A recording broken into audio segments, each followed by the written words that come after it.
चलिए इसी तरह आगे निकलते हैं और बड़ी खबर का रुख करते हैं। प्रधानमंत्री नरेंद्र मोदी ने बड़ी प्रतिक्रिया दी है। एक समाचार एजेंसी को इंटरव्यू में प्रधानमंत्री नरेंद्र मोदी ने यह साफ कह दिया है कि करप्शन के खिलाफ कार्रवाई रुकेगी नहीं। समाचार पत्र को दिए इंटरव्यू में पीएम बोले, जांच एजेंसियों पर हमला हो रहा है लेकिन करप्शन पर कार्रवाई रुकेगी नहीं। करप्शन मिटाना हमारी प्राथमिकता है। करप्शन के खिलाफ एक्शन के लिए प्रतिबद्ध हैं। आपको जानकारी दें, प्रधानमंत्री नरेंद्र मोदी ने हाल ही में एक समाचार पत्र को इंटरव्यू दिया और इस इंटरव्यू के दौरान प्रधानमंत्री नरेंद्र मोदी ने इस बात का जिक्र किया और कहा, करप्शन पर कार्रवाई नहीं रुकेगी। लगातार इस तरह की कार्रवाई होती रहेगी। करप्शन के खिलाफ एक्शन के लिए हम प्रतिबद्ध हैं। तो प्रधानमंत्री नरेंद्र मोदी ने कांग्रेस पर भी हमला बोला। उन्होंने बोला कि कांग्रेस के जो इरादे हैं वो खतरनाक हैं। कांग्रेस को लेकर के और क्या कुछ कहा गया है, सुनिए जरा।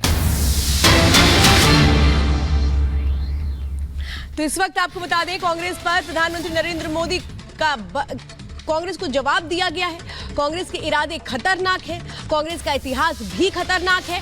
शोभा यात्रा पर पत्थर बरसाए गए थे। खाली जमीन किसी देश को दे सकते हैं। कच्चा टीपू जैसे रेगिस्तान में भी लोग नहीं रहते हैं। क्या कहा है, सुनिए जरा। रहता नहीं तो क्या दे दे नहीं है क्या? फिर तो ये रेगिस्तान को तुम क्या कहोगे? कल यही कहोगे कोई रहता है क्या?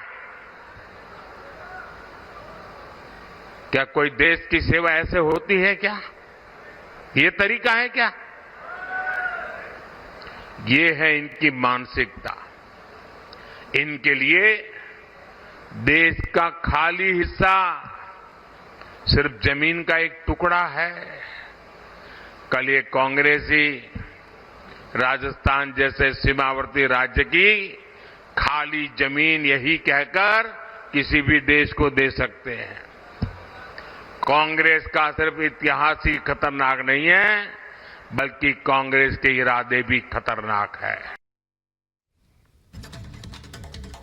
और आज आपको चुनावी अपडेट बताते हैं कि आज क्या होने वाला है। जम्मू कश्मीर के उधमपुर में प्रधानमंत्री नरेंद्र मोदी की जनसभा है।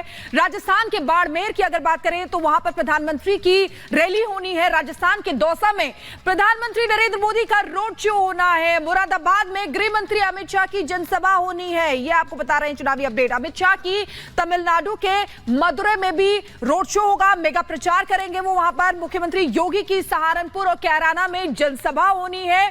और राजनाथ सिंह की चमोली, चंपावत, उधम सिंह नगर में भी रैली होनी है। ये आपको बता रहे हैं। जेपी नड्डा की अगर बात करें तो उनकी छिंदवाड़ा, सीधी और गोंदिया में भी जनसभा होनी है। छिंदवाड़ा जो कमलनाथ का गढ़ माना जाता है। पीलीभीत में अखिलेश यादव की चुनावी जनसभा होनी है। चुनावी अपडेट आपको बता रहे हैं। पीलीभीत में अखिलेश यादव की चुनावी जनसभा होनी है। आज क्या होना है ये आपको जानकारी दी, आगे देखेंगे 2 मिनट में चुनावी खबरें।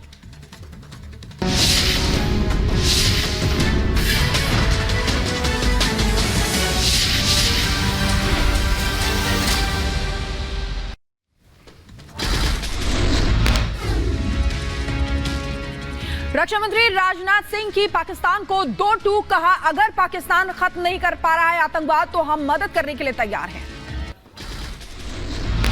रक्षा मंत्री राजनाथ सिंह ने कर्नाटक में जीत का किया दावा। कहा, बीजेपी लोकसभा चुनावों में कर्नाटक में सफाई करेगी। केरल, तमिलनाडु में भी सीट जीतेगी।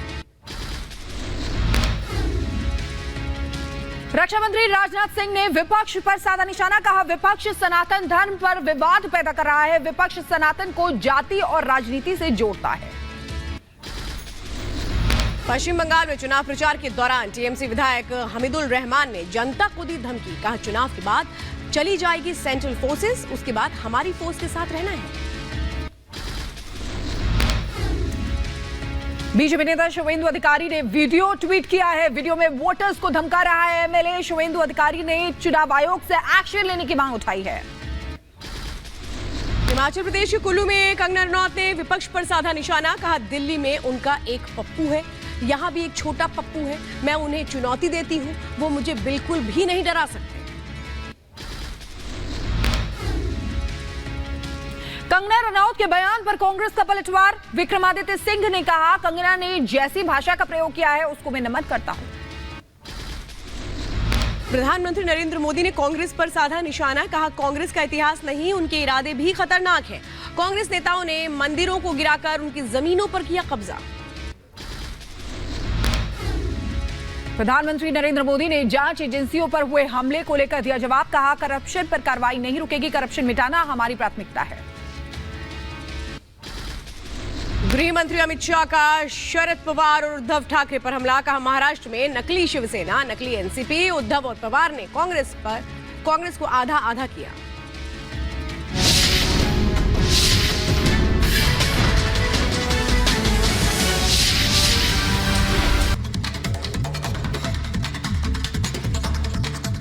नमस्कार, आप देख रहे हैं रिपब्लिक भारत। आपके साथ मैं हूं श्वेता त्रिपाठी। सुबह के 10 बज रहे हैं। शिखा मेरे साथ मौजूद है, दीपेश मेरे साथ मौजूद है। बड़ी खबर के साथ शुरुआत करते हैं। रक्षा मंत्री राजनाथ सिंह ने आपातकाल को लेकर बड़ा खुलासा किया है। उन्होंने बताया कि कैसे आपातकाल के वक्त में उनकी मां के अंतिम संस्कार के लिए उनको पैरोल तक नहीं मिली थी।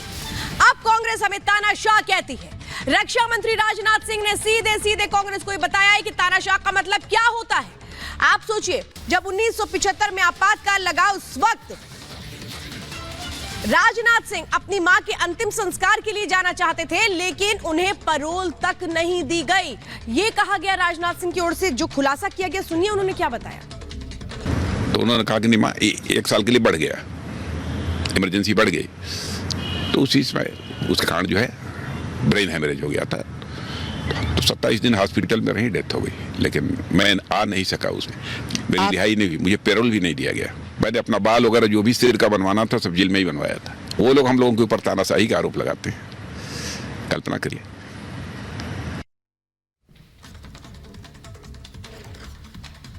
और इसी बीच एक और बड़ी खबर आपको बता दें, पाकिस्तान से जुड़ी हुई। पाकिस्तान को रक्षा मंत्री राजनाथ सिंह ने ऑफर की पेशकश की है। आपको बता दें, ऑफर दिया है उन्होंने कहा है कि अगर आतंकवाद से पाकिस्तान नहीं निपट पा रहा है तो हम सहयोग दे सकते हैं। ये बड़ी खबर आपको बता रहे हैं।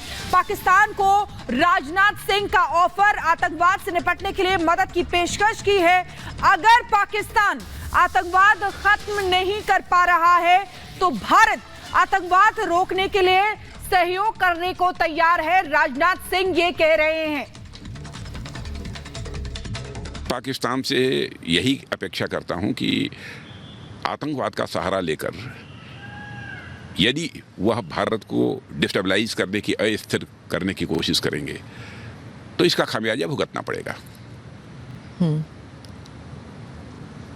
आतंकवाद पर काबू पाए पाकिस्तान। यदि पाकिस्तान को लगता है कि वह आतंकवाद पर काबू पाने में असमर्थ हैं, नहीं कर सकते हैं, तो पड़ोसी देश भारत है, उसका भी सहयोग प्राप्त करना चाहते हो तो भारत का सहयोग प्राप्त करें। आतंकवाद को रोकने के लिए भारत सहयोग करने को तैयार है। और यदि उनकी मंशा साफ है कि आतंकवाद का सिलसिला बंद होना चाहिए, तो अकेले प्रयत्न करें, उसे समाप्त करें, या पड़ोसी देश भारत का सहयोग ले लें, दोनों मिलकर उसे समाप्त करें। क्यों नहीं समाप्त हो सकता?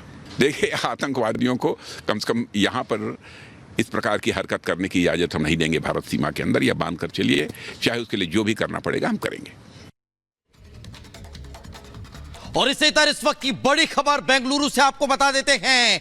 आप अभी हाल ही के सबसे चर्चित ब्लास्ट मामले में बड़ी कार्रवाई हुई है। रामेश्वरम कैफे ब्लास्ट मामले में 2 आरोपियों की गिरफ्तारी हुई है। इस वक्त ये बड़ी खबर हम आपको बता रखे हैं। एनआईए ने 2 आरोपियों को गिरफ्तार कर लिया है। आईबी की इनपुट पर बंगाल से ये गिरफ्तारी हुई है। मामले में अब तक 4 आरोपी गिरफ्तार हो चुके हैं। दरअसल रामेश्वरम कैफे ब्लास्ट मामले को लेकर लगातार एनआईए की टीम ताबड़तोड़ कार्रवाई में जुटी हुई है और अब उसी में एक बड़ी सफलता हासिल हुई। 2 और आरोपियों को गिरफ्तार किया गया। कुल आरोपियों की गिरफ्तारी अब 4 हो चुकी है। आपको बता दें कि बेंगलुरु के रामेश्वरम कैफे में एकाएक ब्लास्ट हुआ और उस ब्लास्ट के बाद से किस तरह की स्थितियां निर्मित हुई आपको और हमको पता है, लेकिन अब उसको लेकर एक बड़ी कार्रवाई देखने को मिली और एनआईए की टीम ने 2 और आरोपियों को गिरफ्तार कर लिया। लेकिन यह गिरफ्तारी बंगाल से हुई है। यह इस वक्त की बड़ी खबर हम आप तक पहुंचा रखे हैं। रामेश्वरम कैफे मसले को लेकर लगातार एनआईए की टीम अलग अलग राज्यों में छानबीन पर जुटी हुई थी। लगातार ताबड़तोड़ कार्रवाइयां देखने को मिल रही थी और अब इसी कार्रवाई में एक बड़ी सफलता श्वेता हासिल हुई है। तो बंगाल से गिरफ्तारी, ये जो 2 गिरफ्तारियां हुई हैं, इनके संबंध में बताया जा रहा है कि बंगाल से ये दोनों आरोपी जिनको गिरफ्तार किया गया है, इस मामले में 4 आरोपियों को गिरफ्तार किया गया है। आपको याद दिलाते हैं कि कैसे वो ब्लास्ट हुआ था। रामेश्वरम कैफे में दोपहर के वक्त ब्लास्ट होता है, उसके बाद जांच एजेंसियां पहुंचती हैं। शुरुआत में समझ नहीं आता कि किस तरह का ब्लास्ट है, लेकिन धीरे धीरे अंदाजा लगना शुरू होता है जब एफएसएल की टीम वहां से सुरागों को खंगालती है, सबूतों को लेती है और इसी के बाद जांच शुरू होती है। और इसी मामले में आपको बताएं कि आईबी के इनपुट के आधार पर यह गिरफ्तारी हुई है। रामेश्वरम कैफे ब्लास्ट मामले में 2 और आरोपियों को गिरफ्तार किया गया है एनआईए की ओर से। आईबी ने इनपुट दिया था और इसके बाद वहां पर टीमें पहुंचती हैं और बंगाल से गिरफ्तारी होती है।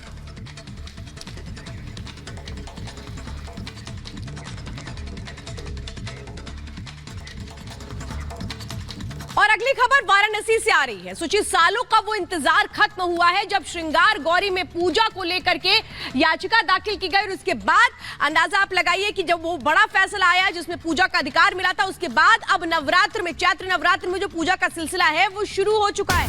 जो उत्साहित नजर आ रहे हैं वो महिलाएं जो श्रृंगार गौरी की पूजा साल में सिर्फ एक बार कर पाती थी, अब वो हर दिन श्रृंगार गौरी की पूजा कर रही हैं। विशेष विधान होता है चैत्र नवरात्र में श्रृंगार गौरी की पूजा का, और उसके लिए वहां पर जो भक्तों की एक खुशी है, महिलाओं का जो उत्साह है, उमंग है, वो देखने को मिल रहा है। तो ये देखिए, इस वक्त आप देख रहे हैं कि कैसे वहां पर गीत गाए जा रहे हैं। माँ गौरी का श्रृंगार करने के लिए पहुंची हैं महिलाएं। और दीपेश, हम देख रहे हैं कि वो कहें कि तपस्या का फल मिल गया इन महिलाओं को, जिसके लिए ये लगातार अपनी अपील कर रही थी, लगातार ये कहा जा रहा था। लेकिन ये तस्वीरें बता रही हैं कि जो महिलाएं हैं वो किस तरह से मां की पूजा अर्चना में लीन है। तो ये देखिए, खुशी जो है वो इन महिलाओं के चेहरे पर आप साफ साफ देख सकते हैं। नवरात्र का मौका है, ऐसे में श्रृंगार गौरी की पूजा करने पहुंची है। एक लंबी लड़ाई के बाद ये खुशी जो है वो हासिल इनको हुई है। तो ऐसे में आप देख सकते हैं कि जो हर्षोल्लास है, जो चमक है, उनके चेहरों पे साफ साफ दिखाई दे रही है। तो देखिए, ये खुशी जो है महिलाओं के चेहरे पर साफ साफ दिखाई दे रही है। लेकिन जो वकील हैं, उनसे हमारे सहयोगी अजय दुबे ने बातचीत की है। उन्होंने क्या कुछ कहा है वो आपको सुनवाते हैं। सर, क्या आज का भाव रहेगा? मुख्यतः ये मामला हम लोगों के मन में बड़े दिनों से था। माँ श्रृंगार गौरी की पूजा 2005 तक बंद थी और उसके बाद हिंदूवादी संगठनों के द्वारा धरना प्रदर्शन आयोजित किया गया, ढेर सारे हेजिटेशन किए गए, तो जाके प्रशासन ने केवल नवरात्रि की चतुर्थी को, वासंतिक नवरात्रि की चतुर्थी को